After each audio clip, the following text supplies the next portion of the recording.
La vie des associations sur Vivre FM reçoit aujourd'hui un groupe Facebook qui s'appelle Casser Réparer, le défi qui a du cœur. Et ils sont 3 autour de la table, or par ordre alphabétique, ça fait Marie-Alix Benz, Thierry Cousin et Sophie Moreau, qui n'est pas la sœur de Benjamin.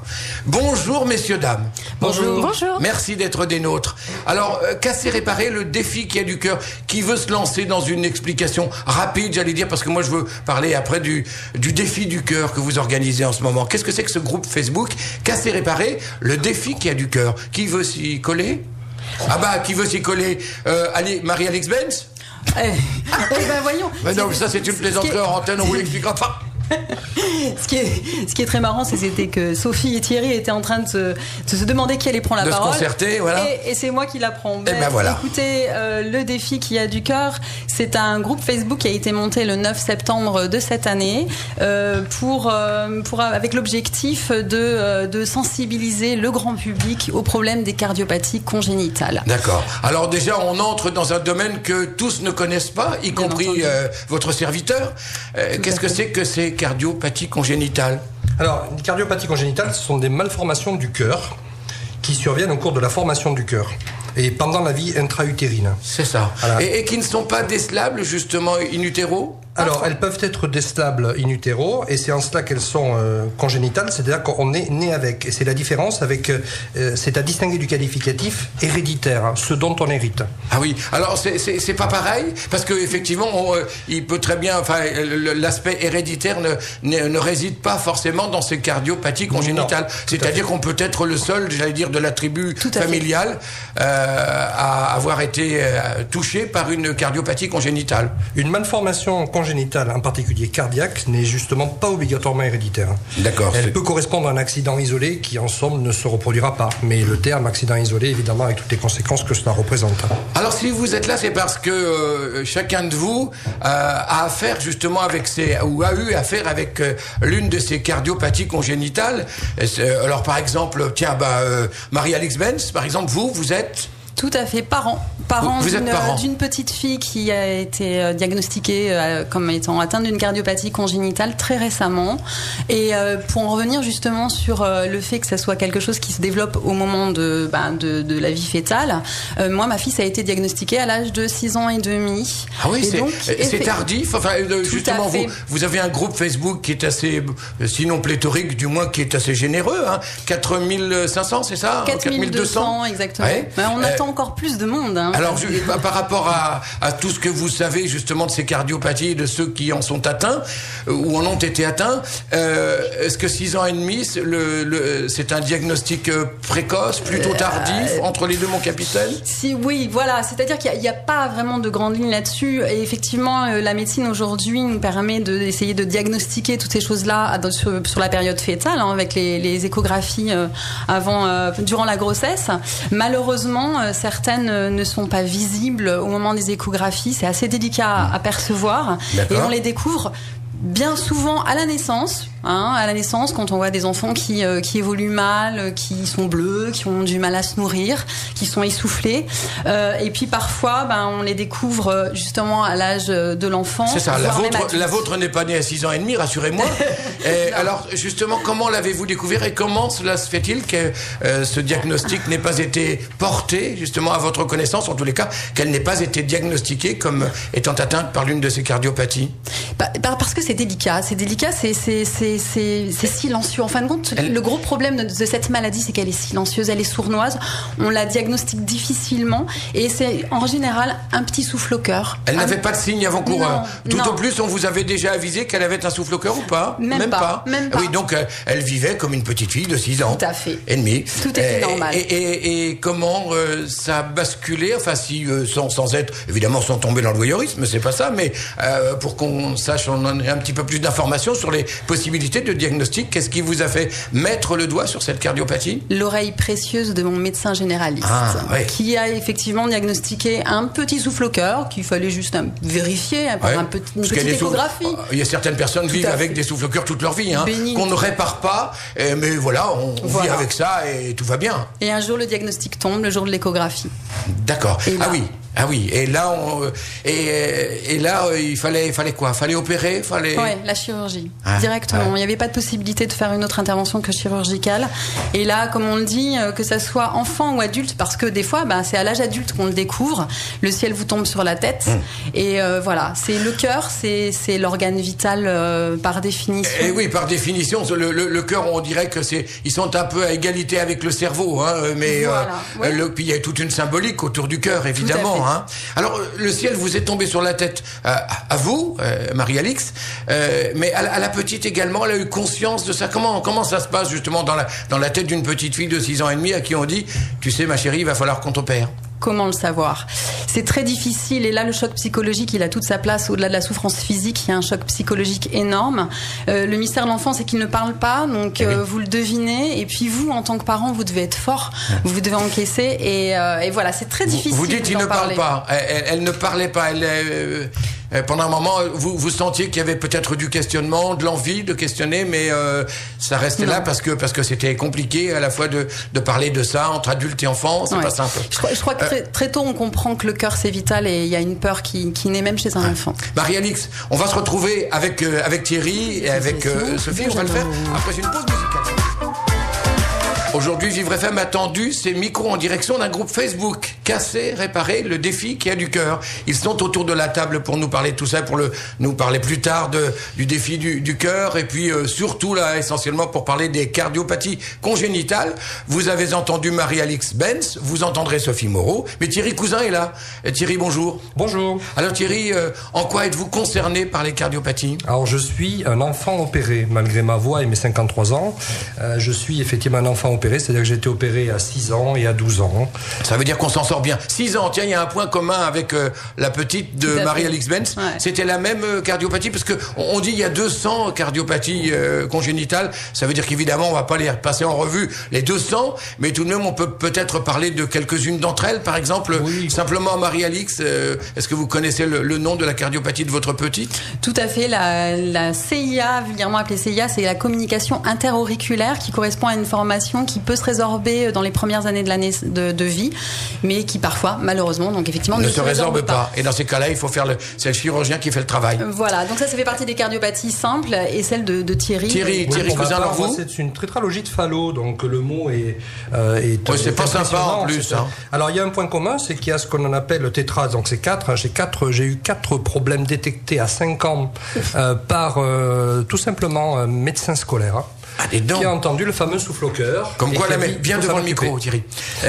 Comme quoi, la médecine scolaire, en tous les cas, il fut un temps où c'était très efficace. Il paraît qu'aujourd'hui, on manque de médecins scolaires.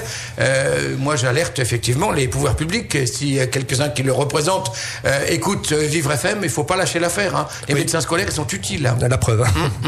Et donc, effectivement, de la tétralogie de Fallot, ça veut dire que j'avais 4 malformations. Donc, effectivement, ce qu'on appelle une CIA, communication interauriculaire. Autrement dit, le sang propre qui se mélange au sang dit sale, autrement dit le bleu et le rouge, autrement dit d'où l'expression la maladie bleue. C'est comme ça que l'on parle, parce que nous sommes ce que l'on appelle des cyanosés, autrement dit nous sommes tout bleus, les lèvres, les bouts des ongles, et c'est souvent un des repères que l'on a pour cela. Alors il faut savoir, si je peux me permettre, que la cardiopathie congénitale, il faut savoir qu'il y a 1,4 enfants sur 100 qui sont porteurs d'une malformation cardiaque. Ce sont les malformations les plus fréquentes de l'enfant, et on ne le sait pas, et on ne le dit pas assez.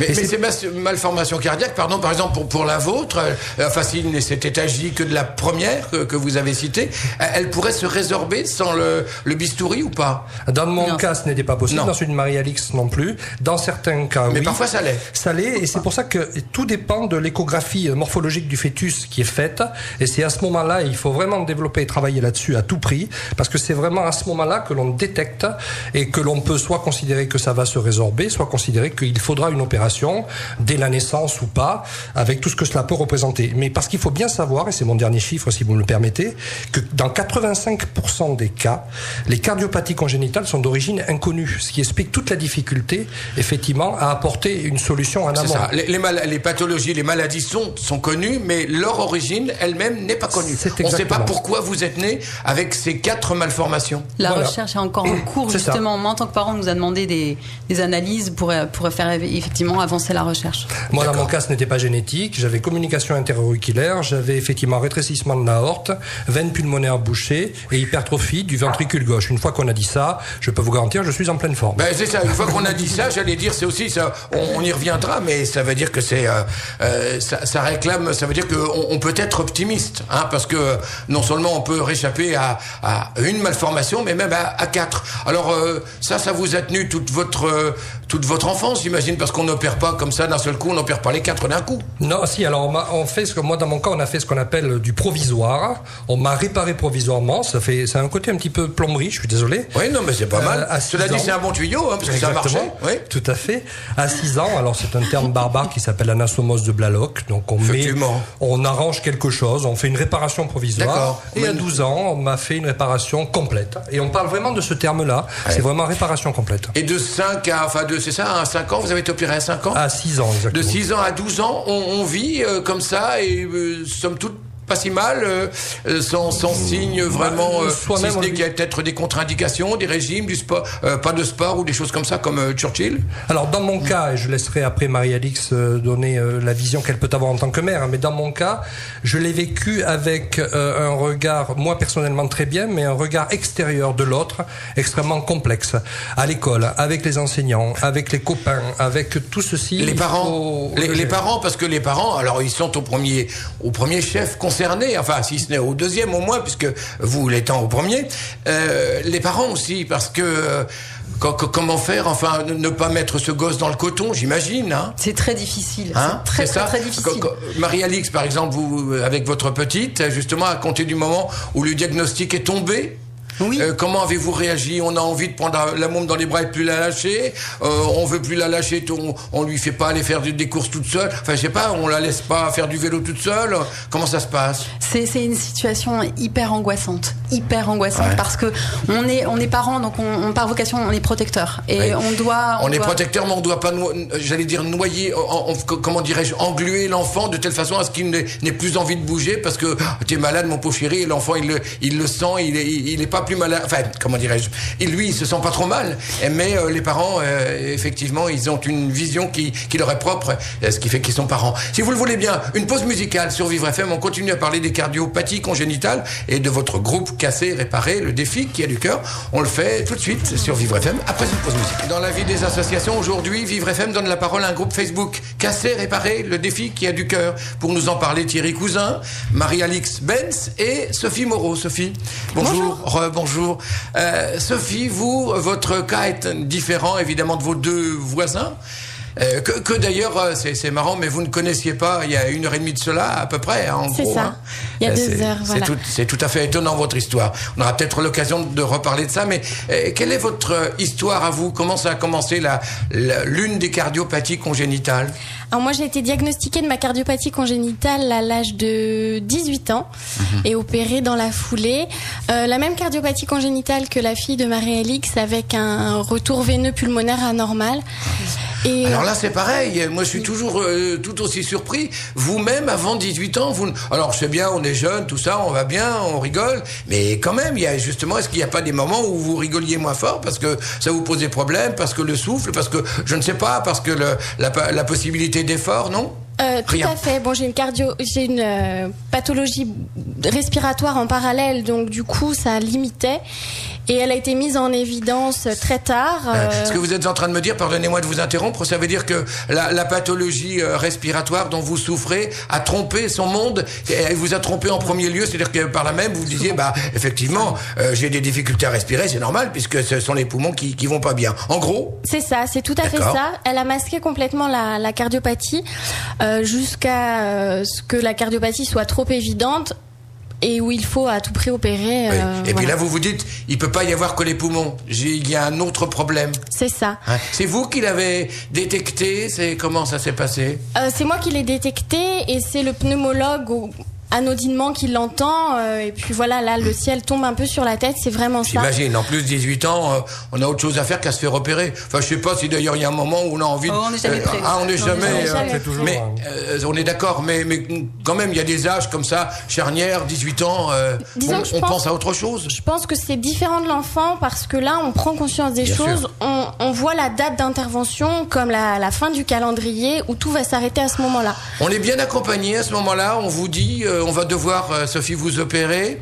Il y a des gens qui savent bien vous parler, qui vous disent où c'est sans danger, ou au contraire, on y va, on va tenter le tout pour le tout, mais quand même, qu'est-ce qui s'est passé à ce moment-là? Alors, ça n'a pas été le cas pour moi. C'est-à-dire très peu entourée, voilà. D'accord. Et c'est pour ça d'ailleurs qu'on a eu un moment besoin, tous les cardiaques congénitaux, de se regrouper justement pour en parler et pour éviter que les gens vivent ça tout seuls, en fait. J'allais dire, on en a gros sur le cœur, sans jeu de mots, hein. C'est ça. Ça veut dire, alors là, dans ces cas-là, vers qui on se retourne?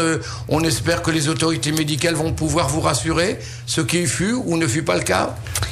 Alors je pense que ça dépend. Thierry. Ça dépend. Moi, dans mon cas, je tiens vraiment à saluer le personnel médical, les médecins, les infirmiers, les infirmières, tout le personnel médical en tant qu'enfant m'a pris en charge tout au long, je dirais, de mon parcours, avec parfois effectivement un manque d'explication. C'est ce qu'il faut retenir, c'est qu'il faut expliquer. Peut-être, il faut que les médecins nous expliquent les choses à nous et aux parents, parce que il y a beaucoup de questions. On le sent d'ailleurs sur le groupe que l'on a fait. C'est ça, oui, c'est ça. Ça ressort. Il y a beaucoup de parents qui viennent et qui ont peur, ce qui est normal, et qui posent des questions. C'est pour ça justement qu'on fait ce défi aussi. C'est parce qu'au-delà de la question médicale, qui est bien souvent bien prise en charge par justement le milieu médical, il y a cette souffrance psychologique qui est la peur que tout s'arrête, comme le dit Sophie pour elle. C'est juste la peur de mourir en fait. Ouais. On a tout le côté technique, on sait qu'il va être assuré parce que les chirurgiens ont des doigts de fée, parce qu'ils ont un plateau technique qui est formidable, mais la peur, tous les changements que ça implique. On a beau voir plein d'appareils autour de soi, on se dit oui d'accord, mais il n'y a pas que les appareils, il faut que nous on tienne. Il faut que le cœur reparte. Il faut que le cœur reparte. On l'arrête le cœur, par exemple dans le cas de Sophie. C'est ça. C'est une chirurgie sur cœur arrêté, donc avec une circulation extracorporelle. Donc il redémarre. Et c'est vrai que je vais reprendre une phrase que Thierry dit souvent, c'est on est mort à l'âge où on a été opéré et on revit après. C'est ça, c'est une deuxième vie. Oui. On est redémarré. On se sent quand on se réveille, parce que j'imagine que ça n'a pas été une anesthésie locale, pardon, Sophie, pour vous ni pour vous, non, Thierry. C'est clair. Ni pour la petite. Quand on se réveille, c'est vraiment une deuxième. On le sent, ça. Il y a quelque chose. Si vous ne saviez pas que le cœur a été arrêté, vous le sentiriez quand même. Il y a quelque chose au-delà. J'allais dire, le cœur parle pour le cœur. C'est ça. Il y a une infirmière qui m'avait dit une phrase. On n'est plus jamais les mêmes une fois qu'on se réveille après que le cœur été arrêté. Vous en attestez? Oui. Et les parents aussi. Oui. Nous, on le vit par procuration. Faut quand même savoir qu'on ouvre, dans mon cas, on a ouvert le sternum en deux, comme la plupart. C'est-à-dire, j'ai une cicatrice qui fait plus de 25 cm, qui part sous mon cou et qui descend jusqu'à mon nombril. Ah oui, quand même. Et on nous met des anneaux sur le sternum. Voilà, on nous met des anneaux pour refermer le sternum. Et ensuite, on nous dit, vous avez une circulation, vous n'avez qu'un pansement qui montre tout ça. Vous avez une circulation extracorporelle. Ça veut dire que votre sang passe dans une machine, qui est une machine qui joue le rôle du cœur. Et donc, vous êtes techniquement, à un moment donné, réellement mort. Vous êtes vraiment dépendant de la machine pendant un petit moment. Clairement. Alors là, on parle de l'opération, on parle pas du réveil. On parle de l'opération. De l'opération, on est bien d'accord. Le réveil, une fois que vous êtes réveillé, oui. J'ai envie de parler de ceux qui se réveillent pas aussi, moi. Ouais, on en parle, si vous le voulez bien. On va en parler juste après. Ça veut pas dire pour autant qu'il faut pas garder effectivement le vrai optimisme qui doit être de nature à ça, puisque vous êtes 3 là autour de la table et il y a 4200 amis sur Facebook qui représentent Casser Réparer le défi du cœur. Ça veut dire que ça fonctionne, tout ça. Tout à fait. On parle de tout ça et du reste après une pause musicale sur Vivre FM. Vous écoutez La vie des associations, Benjamin Moreau. Vivre FM est aujourd'hui dans le cadre de la vie des associations en compagnie d'un groupe Facebook composé de Thierry Cousin, de Sophie Moreau, de Marie-Alix Benz. Ce groupe Facebook s'appelle Casser Réparer le défi qui a du cœur. Alors, tout à l'heure, Marie-Alix disait, effectivement, parce que au sein de ce groupe Facebook, il y a des parents qui connaissent de vrais drames parce que malheureusement, leur petite n'a pas survécu à l'une de ces cardiopathies. Ouais, on vient d'écouter là-bas de Jean-Jacques Goldman. Voilà, il y en a qui sont partis là-bas justement. On pense à bébé Aaron, à Émile, à Maxence, Charlie. à Chacha, à Gabriel, Pauline, Angélique, David. Ouais. Et ce groupe Facebook, il est là aussi pour ça. Hein. Ça veut dire évidemment, il est plein de vie, et vous en attestez de la vie, de la vigueur de ce groupe. Mais il y a aussi effectivement tous ceux qui pleurent leurs disparus. Ouais, il pleure parce que c'est vrai que la souffrance de voir partir quelqu'un qui ne doit pas partir si jeune, c'est pas possible de partir si jeune. Voilà, c'est une souffrance certes, mais on est là pour serrer les coudes. On est là pour montrer que la vie, elle prend le dessus parce que les parents de ces enfants qui sont partis nous prouvent aujourd'hui et quotidiennement que la vie elle est bien là, que la rage de vivre elle est là et que voilà, on va lutter. On serre les coudes avec ces personnes et on lève le coude aux victoires justement de ceux qui. Un petit dédicace à David là-dessus sur le de coude. Un petit clin d'œil à David, il me comprendra. D'accord. Je sais que Thierry tenait à évoquer certaines anecdotes concernant ce groupe Facebook, ou peut-être même sa vie à proprement parler. À vrai dire, je trouve qu'il est important de dire aux parents qui sont face à cette peur de dire mon fils, ma fille, cardiopathie congénitale.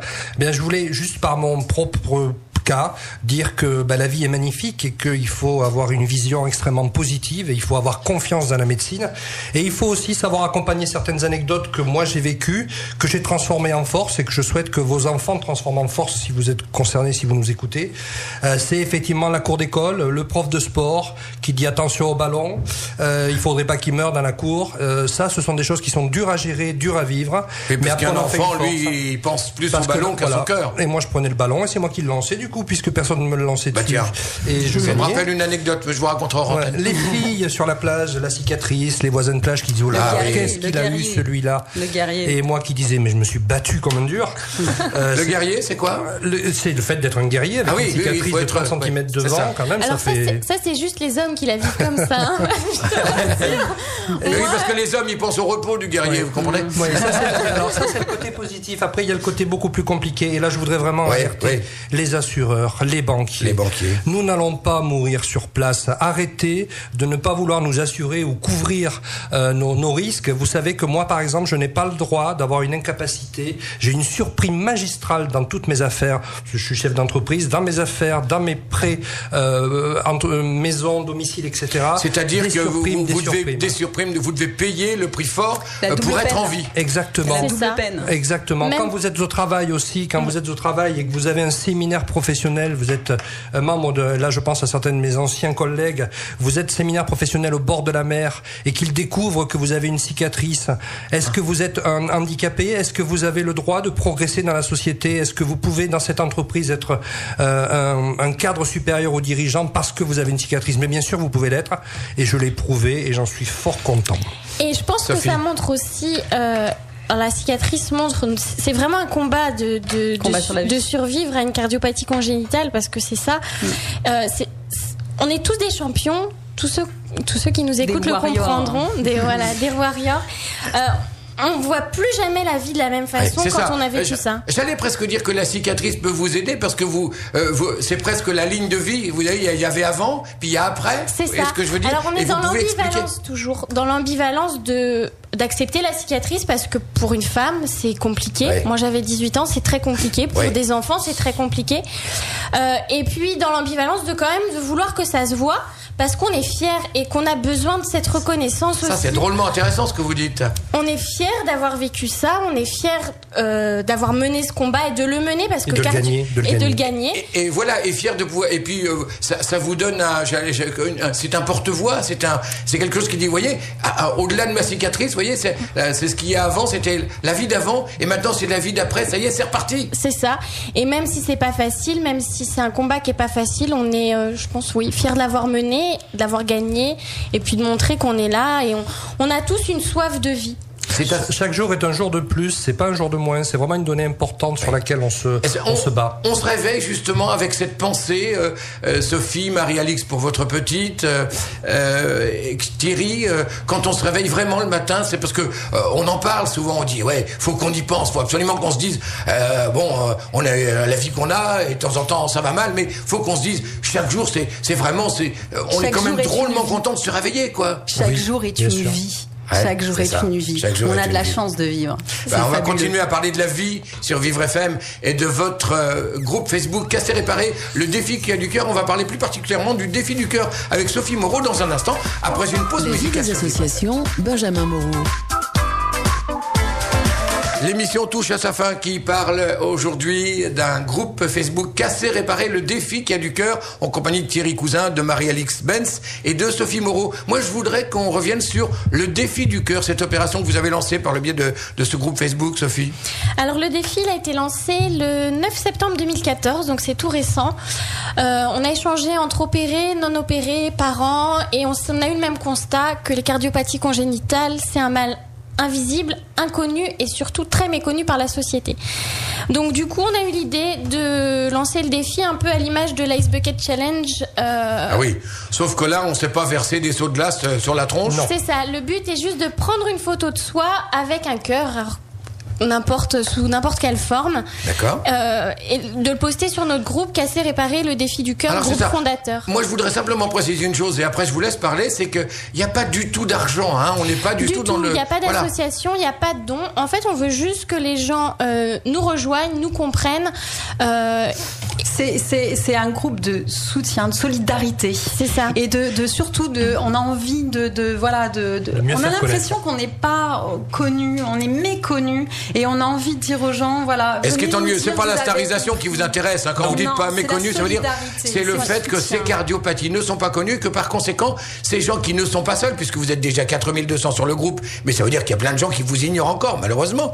Ça veut dire que on se sent isolé et pourtant pas seul. Et puis ce sont des choses qu'on va connaître de plus en plus et qui s'opèrent bien et qui même quand elles ne s'opèrent pas, faut qu'on en parle. Et c'est pour ça que vous avez créé ce groupe. Alors le défi du cœur, rappelez-nous, c'est donc de prendre une photo de cœur, une photo de soi avec un cœur. Voilà, avec un cœur. Pour nous montrer, voilà, moi j'ai compris, je suis solidaire avec vous et donc voilà, je veux une photo de moi avec un cœur. Voilà, pour sensibiliser un maximum la population. Certains ont dessiné au rouge à lèvres un cœur sur leur cicatrice, on fait une photo d'eux-mêmes. Alors, c'est ouvert justement à ceux qui ne sont pas concernés. C'est le cas de le dire, c'est ouvert. Hein, quand on parle de cicatrice, vous avez raison de le dire. Et oui, un jeu de mots.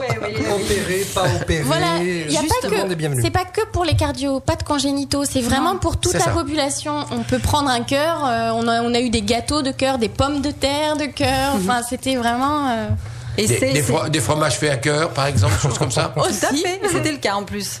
Venez le vérifier sur le groupe. Alors, vous allez voir. C'est l'histoire de la cicatrice. Alors, je me permets d'en rigoler parce que, voilà, ces trois personnes, je ne les connaissais pas avant le début de l'émission. Et ce sont des personnes qui sont pleines de vie, comme vous l'entendez, et pleines d'humour. Ça, c'est très important.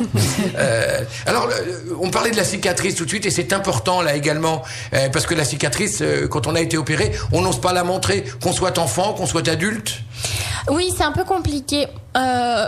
Pour beaucoup, ça rappelle des mauvais moments aussi. C'est un changement du corps. C'est en ça. Franchement, je fais un lien avec ma fille, si je puis me permettre. Mais allez-y. Anaya, quand elle a été opérée, a très mal vécu sa cicatrice. Et grâce au groupe, grâce au fait qu'on soit ensemble, qu'on soit unis, et elle s'est rendue compte que il y avait justement Sophie qui avait elle aussi une cicatrice. Ce qui serait formidable. Oui, pardonnez-moi. Du coup, ma fille, elle a publié une photo. Anaya, on t'embrasse. Ouais. Voilà, on fait un gros bisou, Anaya. Bravo. Et donc voilà, et c'est grâce à ce groupe, grâce à la solidarité, grâce à cet amour et cette force qui porte tout notre groupe, que ma fille, elle a passé une étape de sa vie qui est importante. Sophie. C'est une grande thérapie pour beaucoup de cardiopathes congénitaux, ce défi. D'abord, donc ça c'est une victoire parce qu'il y en a beaucoup qui ont accepté de montrer leur cicatrice et qui l'acceptent du coup. Et puis après c'est une victoire aussi d'avoir sensibilisé des gens qui sont pas concernés et qui nous montrent qu'ils sont là et vraiment on a besoin de ça, on a besoin de vous parce que c'est notre combat mais c'est le vôtre, c'est le combat de tous. Voilà. Et pour que tout le monde vous avez du comprenne. cœur, tout le monde a un cœur et on a tous besoin d'un cœur qui On a fonctionne. tous besoin d'un cœur qui fonctionne. Je voudrais encore une fois revenir à la cicatrice. Une de vos grandes victoires, ce serait par exemple qu'il y a, je sais pas, des mannequins, des gens qui sont connus pour leur plastique. Vous voyez, vous rejoignent, ce serait vachement bien. Très bien, je veux dire, ce serait formidable. Ravis, effectivement, toute personne qui veut nous rejoindre est la bienvenue et qui plus est, avec une photo d'un cœur ou avec sa cicatrice, si tant est qu'elle ait une cicatrice. Et puis encore une fois, vous n'êtes pas des inquisiteurs, ça veut dire qu'effectivement, ces personnes-là peuvent venir jusqu'à vous, poster leur cœur, disent je suis un tel, une telle, vous me connaissez, ou voilà, et puis c'en est terminé, mais simplement c'est un acte solidaire. Exactement. Combien de personnes ont posté leurs photos ? Un peu plus de 1000 aujourd'hui, pas mal parmi les déjà. 4200. Alors, et certains ont posté plutôt des cicatrices, et d'autres vont le faire, mais attendent un petit peu, ce qui est normal, puisque c'est tout récent. Alors plutôt 1000 sur le groupe que vous êtes de 4200, mais pas de nouveaux arrivants par le biais de ce défi ou... On cherche justement à mobiliser du monde. On a besoin d'être connu. Justement, c'est une maladie silencieuse. Et donc voilà, c'est pour ça qu'on prend la parole aujourd'hui. Donc faut faire du bruit autour d'une maladie silencieuse, effectivement. On a besoin de vous. Parce que cette maladie, on va la voir. Hein. Enfin, je veux dire, on va la maîtriser. On la maîtrise déjà. C'est une force. Pour nous, c'est pas juste une publication sur Facebook. C'est vraiment beaucoup plus que ça. Ça nous montre vraiment beaucoup. C'est un cœur chaleureux. Vous êtes tous les trois là autour de la table. Vous ne vous connaissiez pas quand tout à l'heure quelqu'un a dit oui, Thierry me dit souvent ça. C'est parce que vous communiquez beaucoup par Facebook. Et on dirait que vous vous ressemblez. On dirait qu'il y a quelque chose, il y a un lien. On a sans doute une énergie commune. On a sans doute un optimisme commun. Et sans doute tout simplement parce que nous sommes passés par des phases similaires. Nous avons eu les mêmes malheurs, les mêmes drames, les mêmes peurs, les mêmes angoisses, les mêmes joies, les mêmes tristesses. Ça rapproche forcément les hommes et les femmes. Ça crée des similitudes de personnalité. Vous ressemblez quelque part, pas par justement le biais de ce que vous avez connu les uns les autres. Je crois que le point commun, c'est qu'on aime la vie. On a compris que c'était un combat de tous les jours. Une chance. Et qu'on la savoure. Et que voilà, rien nous arrête. Je ne dirais rien de plus, je dirais haut les cœurs. Alors, comment fait-on pour vous rejoindre sur votre page Facebook? Alors, c'est tout simple. On tape sur Facebook Casser, réparer le défi du cœur. Casser ER, réparer ER. Hein. Tout à fait. Ouais. Casser, réparer le défi qui a du cœur. On publie sa photo et puis voilà. Et puis bienvenue au club. Et on échange ensemble et on dialogue sur. Merci Marie-Alix Benz, merci Thierry Cousin et Sophie Moreau d'être venus nous présenter. Merci, vive FM. Casser, réparer le défi qui a du cœur. Et puis n'oubliez pas le défi du cœur sur la page Facebook de ce groupe. Rejoignez-nous. Très sympathique. Merci à vous trois. Merci Benjamin. Vous voulez les imiter, vous voulez faire parler de